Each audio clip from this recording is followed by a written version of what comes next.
दूध, दही, छाछ, मक्खन, घी सब एक ही वंश के हैं, फिर भी सबकी कीमत अलग है, क्योंकि श्रेष्ठता जन्म से नहीं बल्कि अपने कर्म, कला और गुणों से प्राप्त होती है। सब कुछ सीखना ही ज्ञान नहीं है, कुछ बातों को नजरअंदाज करना भी ज्ञान है। तुम बस सब्र करो, भगवान पर भरोसा करो, वो चमत्कार भी होगा जिसका तुम्हें इंतजार है। चिंता मत करो, एक दिन भगवान तुम्हें सारी खोई हुई मुस्कुराहटें लौटा देंगे और फिर तुम पहले की तरह मुस्कुराओगे। विश्वास रखिए, अगर आप किसी के लिए निस्वार्थ कुछ अच्छा करोगे तो कहीं ना कहीं आपके लिए कुछ बहुत अच्छा जरूर हो रहा होगा। लोग कीचड़ उछाले तो परवाह ना करो, इंसान केवल वही दे सकता है जो उसके पास होता है। बिना किसी शिकायत और निंदा के सिर्फ एक दिन बिताकर देखो, शांति और खुशी नहीं ढूंढनी पड़ेगी। लोगों को इस बात से कोई फर्क नहीं पड़ता कि आप खुश हो या नहीं, उन्हें तो बस फर्क इस बात से पड़ता है कि आप उन्हें खुश रखते हो या नहीं। कुछ रास्तों पर अकेले ही चलना पड़ता है, ना दोस्त ना परिवार, बस आप और आपकी हिम्मत। कभी थक कर लोग वैसे ही बन जाते हैं जैसा होने का दुनिया उन पर इल्जाम लगाती है। पागल होना भी जरूरी है, जिंदगी में समझदार लोग कहाँ खुलकर हंसते हैं। हमारे लिए कोई भी व्यक्ति कितना भी सुंदर या आकर्षित क्यों ना हो, लेकिन जीवन में आने के बाद मनुष्य हट जाता है। इसलिए कभी किसी को बार बार देखने को मन तरसता था, आज उसे देखने का मन नहीं करता है। कभी उसकी बातें मीठी लगती थी, आज उसकी बातें चुभने लगती है। यहाँ दोष रिश्तों का नहीं मन का है, क्योंकि मन बहुत जल्दी उब जाता है। जब तक वो नहीं मिलता तब तक उसके लिए वो सोना है, लेकिन जैसे ही मिल जाता है उसके लिए वो सब मिट्टी हो जाता है। जिंदगी बोझ तब लगती है जब हर कार्य को ये सोचकर करते हैं कि इसे मैं कर रहा हूँ, बल्कि ये सोचे कि ईश्वर इसे करा रहा है। जल्दबाजी में किया गया विश्वास और मेहनत के बिना लगाई गई आस, इन दोनों का परिणाम धोखा ही होता है। जब तक हमारे पास कुछ धन संपत्ति है, कुछ गुण है, कुछ योग्यता है, तभी तक दुनिया हमारा आदर करती है। जब तक कोई मुंह पर बात ना कहे, यही समझना चाहिए कि उसने कुछ नहीं कहा। परिवर्तन प्रकृति का नियम है, नफरत का कोई अस्तित्व नहीं होता, वह केवल प्रेम की गैर हाजिरी का परिणाम है। त्याग के बिना कुछ भी पाना संभव नहीं है, क्योंकि एक सांस लेने के लिए पहली सांस छोड़नी पड़ती है। रात नहीं होगा तो सुबह का महत्व नहीं होगा, दुख के बादल नहीं आएंगे तो सुख का अनुभव ही नहीं होगा। जिस दिन आपने ये परवाह छोड़ दी कि लोग आपके बारे में क्या सोचते हैं, तो समझो उस दिन से आपने जिंदगी का आनंद लेना शुरू कर दिया है। तुम्हें खुद को तैयार करना होगा, खुद की प्रगति के लिए। ये मुझे समझे, काश वो मुझे समझे, इसमें आधी उम्र निकल जाएगी। जिन्हें समझना होगा वो दूर रहकर भी साथ होगा, जिन्हें निभाना नहीं वह पास रहकर भी बहाने ढूंढेगा। अच्छा है कि खुद के प्रयासों से आगे बढ़ा जाए। स्वर्ग में सब कुछ है लेकिन मौत नहीं, गीता में सब कुछ है लेकिन झूठ नहीं, दुनिया में सब कुछ है लेकिन किसी को सुकून नहीं, और आज के इंसान में सब कुछ है लेकिन सब्र नहीं। हारना रोना कोई बड़ी बात नहीं, हर कोई हालात से हारता है और रोता है। बस कोई हार कर परिस्थिति को कोसता है और कोई उस विकट परिस्थिति से गुजर कर हंसता है, उभरता है। जब कोई समझे ही ना तो उसे समझाने की जरूरत ही क्या, जब कोई माने ही ना तो उसे बताने की जरूरत ही क्या। जिन रिश्तों में एक दूसरे की भावनाओं की कदर ना हो, उन रिश्तों को जबरदस्ती खींचने की जरूरत ही क्या। श्री कृष्ण कहते हैं, रूठ जाने के बाद कसूर चाहे किसी का भी हो, बात शुरू वही करता है जो प्रेम करता है। आशा मत खोना, आप कभी नहीं जानते कल आपके लिए क्या लाने वाला है। एक जंगल में एक काला कौवा रहता था। वह अपने काले रंग से बहुत परेशान था। एक दिन वह महात्मा जी के पास पहुंचा। वो महात्मा जी बड़े चमत्कारी शक्तियां जानते थे।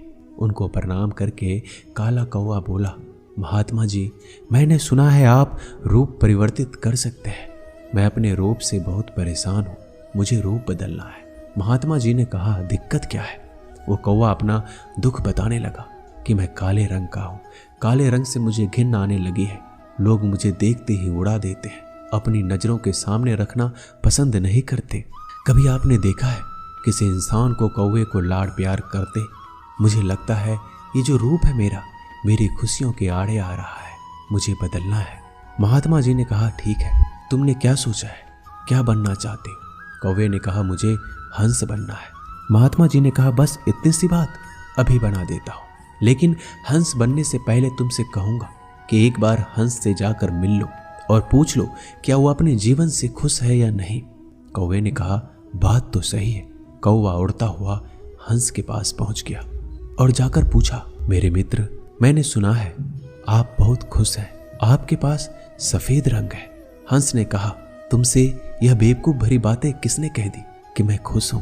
सफेद रंग ही तो मेरे दुख का कारण है। कौवे ने कहा, सफेद रंग से क्या दिक्कत हो सकती है? इतना प्यारा रंग है, मुझे तो बड़ा अच्छा लगता है।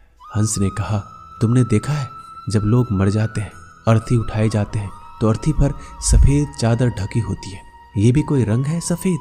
मैं बड़ा परेशान हूँ, मुझे मौका मिले तो मैं अपना रूप बदल लूं। कौवे ने कहा, आप भी रूप बदलना चाहते हैं तो चलो एक महात्मा जी के पास, वैसे तो किसी का भी रूप बदल देते हैं। वैसे आप क्या बनना चाहते हैं? हंस ने कहा, मैं तोता बनना चाहता हूँ, क्योंकि तोते का शरीर कई रंगों से बना होता है। उसके बाद कौवा और हंस महात्मा जी के पास कहने लगे, हमें तोता बना दो। महात्मा जी ने कहा, ठीक है, मैं तुम दोनों को तोता बना देता हूँ, लेकिन पहले तोते से मिलकर आओ, क्या वो अपने जीवन से खुश है? दोनों तोते के पास गए, उसकी तारीफ करने लगे। तोता, तुम तो बड़े खुश रहते हो, बहुत से लोग तुम्हारी प्रशंसा करते हैं। तोते ने बहुत ही उदास होकर कहा, मैं अपने जीवन से खुश नहीं हूँ। हरा रंग देखो कितनी दिक्कत देता है, मैं खुश नहीं रहता। मेरे इस रूप की वजह से मुझे लोग पकड़ कर ले जाते हैं और अपने घरों में पिंजरों में कैद कर देते हैं, फिर बुलवाते हैं। मैं तो परेशान हो गया हूँ, लोगों ने मुझे अपने मनोरंजन का साधन बना लिया है। मुझे मौका मिले तो मैं रूप बदल लूं।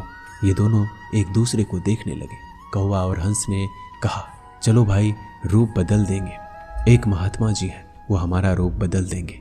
तीनों उड़कर पहुंचे महात्मा जी के पास और बोले, मैं मोर बनना चाहता हूँ। तीनों ने कहा, हमें मोर बना दीजिए। महात्मा जी ने कहा, ठीक है, बना देता हूँ, लेकिन उससे पहले मोर से जाकर मिलो और पता तो करो वो खुश है कि नहीं। फिर तीनों मोर के पास गए। मोर से पूछा, तुम तो बड़े खुश लगते हो, तुमसे खुश इस दुनिया में कोई पक्षी नहीं है। इतने सुंदर पंख, इतना सुंदर रूप, क्या नृत्य करते हो?